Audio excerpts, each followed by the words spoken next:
Hi everybody, Rishika here. Feeling a little fired up this morning, so I want to talk really quickly about the yoga of speech. This is a concept that we alluded to in some detail in our episode on the word. And basically what I'm talking about is a form of mindfulness that acknowledges the fact that speech, as well as thought, because thought is a form of speech, is inherently creative.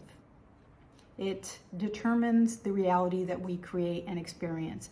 If you've ever done an affirmation or some japa mala, chanting on your mala beads, or spell casting, if you're into that sort of thing, all of these practices acknowledge the fact that speech is creative and that sustained ideas, repeated, spoken, or thought over time eventually manifest in the world. This is true of ourselves, the way we want to conduct and guide our own lives, and it's also true of the world as a whole.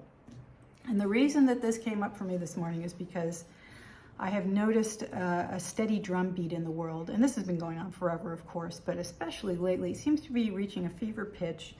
People speaking in terms of doom and gloom and disaster, and everything's so terrible, and the world is on fire, and nothing good can come of this. And it's not helpful, frankly. I'm getting really tired of the cynicism. I am exasperated because it's exactly the wrong way to go about speaking about the world. If we want to create a better world, I mean, obviously there are problems. We have to acknowledge that. If we don't see them and say and speak them, then it's impossible to figure out how to improve things. But that's a different energetic tone than just like, being Eeyore about things all the time. So, oh, everything is so terrible. My life is so bad. The other party always wins. I don't mean to get political or anything, but it's essentially shooting yourself in the foot. And propagandists know this. So there are forces out there that want you to think about the world a certain way. I used to work in media. I've seen how the sausage is made. And fear sells,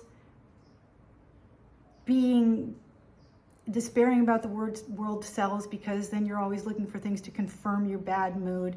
There's a whole lot of dynamics that feed into this culture of fear and loathing that is not going to help anything improve at all. So I would like to offer to you an alternative way of being, and it's to practice the yoga of speech. Notice when your thoughts go into the negative. And if you've done any sort of introspective work with yourself on self-talk, the way you think about and talk to yourself about yourself, then you know what I'm talking about. We can take that practice, that particular yoga of speech, and extend it out to the world as a whole. We can look at the world around us, and instead of pointing out all the bad things about it, we can affirm the good things.